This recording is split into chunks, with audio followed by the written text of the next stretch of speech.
Nous allons voir la règle de D'Alembert, qui est en fait une règle permettant de comparer une série à terme positif, en fait à terme strictement positif, à une série géométrique. Alors on se donne une série à terme strictement positif, j'ai ajouté strictement puisque je fais le quotient. Je suppose que un plus 1 sur un tend vers un certain réel L positif ou vers plus l'infini. Et on va donner la nature de la série en fonction de L. Si L est strictement plus petit que 1, la série est convergente. Si elle est strictement plus grand que 1, la série est divergente, et alors là, elle est divergente de façon grossière, et même, si j'ose dire, super grossière, parce que non seulement le terme général ne tend pas vers 0, mais il tend carrément vers plus l'infini. Et si L égale 1, c'est ce qu'on appelle le cas douteux, c'est-à-dire que là, on peut avoir convergence ou divergence. Alors ce cas douteux indigne souvent les élèves qui se disent « mais c'est quoi ces critères qui ne sont pas universels ?» Il n'y a pas de critère universel à part ce qu'on appelle le critère de Cauchy, qui permet toujours de dire si une série est convergente ou divergente, sauf que le critère de Cauchy, justement, est trop général pour être appliqué à tous les cas. On peut penser aussi que ce cas L égale 1 étant la frontière entre L strictement plus grand que 1 et strictement plus petit que 1 est un domaine très limité où il y a peu de jumeaux. Au contraire, ça grouille de monde, c'est-à-dire qu'il faut le regarder à la loupe. En fait, dans L égale 1, toutes les séries de Riemann, prenez une série de Riemann 1 sur n puissance alpha, faites 1 sur n plus 1 puissance alpha divisé par 1 sur n puissance alpha, ça tend vers 1. Toutes les séries de Riemann sont douteuse pour le critère de D'Alembert. En fait, si vous voulez, là, je compare à une série géométrique, c'est-à-dire que je prends des séries rapides. Rapides, c'est-à-dire soit elles tendent très rapidement vers 0. À ce moment-là, si elles tendent très rapidement vers 0, elles passent sous une série géométrique convergente. Ou au contraire, elles explosent rapidement vers l'infini et elles passent au-dessus d'une série géométrique divergente. Et pour ce qui est de séries beaucoup plus lentes, comme les 1 sur n puissance alpha, eh bien, elles ont un comportement tellement lent vers 0 ou tellement lent vers l'infini qu'elles ne peuvent être comparées à aucune série géométrique. Voici donc, disons que c'est en prévision de ce que je vais dire après pour la règle les règles de Riemann. Alors maintenant, on va voir la démonstration.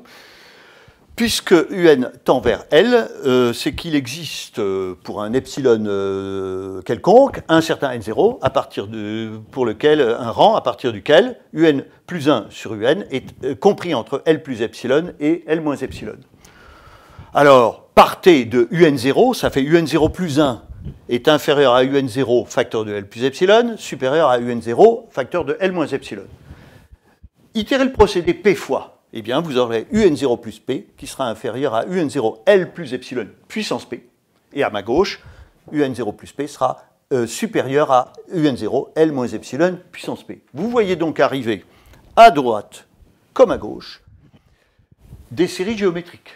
Donc, cela va me donner un critère de convergence de ce côté-là, un critère de divergence de ce côté-là. Le critère de convergence, prenons-le tout de suite, c'est le plus intéressant. Si L est strictement plus petit que 1, je fais un petit dessin. Vous voyez, L, il est strictement plus petit que 1. Il y a toujours moyen de prendre epsilon suffisamment petit pour que L plus epsilon lui-même soit strictement plus petit que 1. Il suffit par exemple de prendre que epsilon égale 1 moins L sur 2. À ce moment-là, je suis au beau milieu. À ce moment-là, ayant bien choisi ce epsilon-là, je vois qu'à partir du rang N0, j'ai majoré le terme général de ma série par le terme général d'une série géométrique convergente. Donc, elles convergent.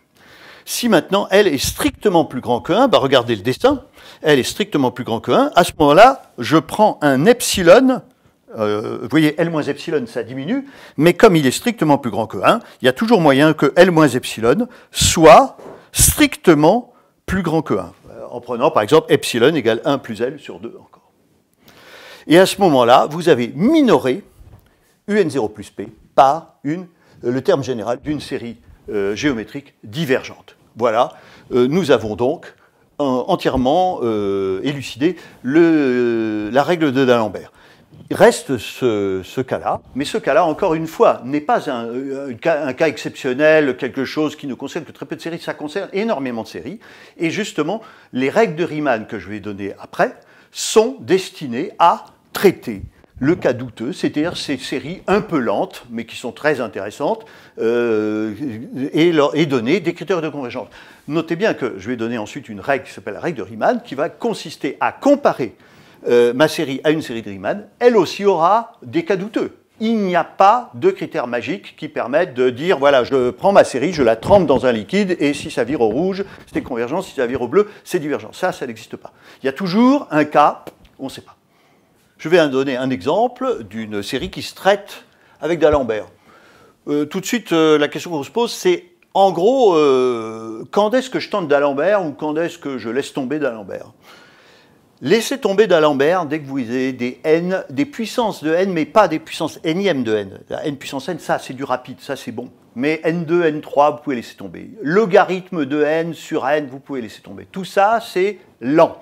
Donc, ça ne relèvera pas de d'Alembert. Ce qui relève de d'Alembert, essentiellement, factoriel, n puissance n, a puissance n, tout ça c'est très bien. Hein. Tout ce qui peut être plus rapide qu'une série géométrique. Celle-là, bah, oui, le problème, c'est qu'effectivement, les deux, là, c'est des choses qui progressent beaucoup, savoir qui bat, lequel bat l'autre.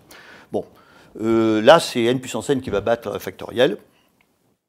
Alors, je rappelle cette limite, 1 plus 1 sur n à la puissance n tend vers E. Je rappelle que 1 puissance l'infini est une forme indéterminée, contrairement à ce que beaucoup de gens croient. Ça tend vers 1, ça tend vers l'infini.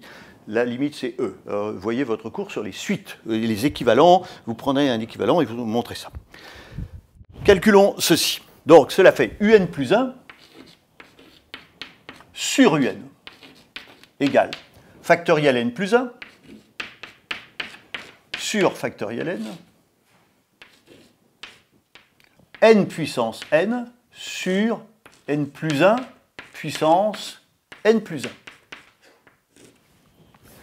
Les factoriels n plus 1 sur factoriel n se simplifient, ça fait donc n plus 1, et le n plus 1 se simplifie avec le n plus 1 puissance n plus 1. Cela fait donc n puissance n sur n plus 1 puissance n, ce qui fait n sur n plus 1 à la puissance n, dont vous n'aurez aucun mal à voir que ça tend vers 1 sur E, puisque c'est l'inverse de cette expression. Là, c'est n plus 1 sur n à la puissance n, donc cela tend vers 1 sur E, et 1 sur E est évidemment strictement plus petit que 1. Cette série est donc convergente. Il existe un autre critère qui s'appelle la règle de Cauchy, qui porte sur les racines énièmes de un, qui est exactement le même. Alors, il n'est plus au programme, mais pour ceux qui le connaîtraient et qui le tenteraient, pour les petits malins qui le feraient, je signale que lorsque un plus 1 sur un tend vers L, racine énième de un tend vers L aussi. C'est la même limite, donc c'est les mêmes cas douteux.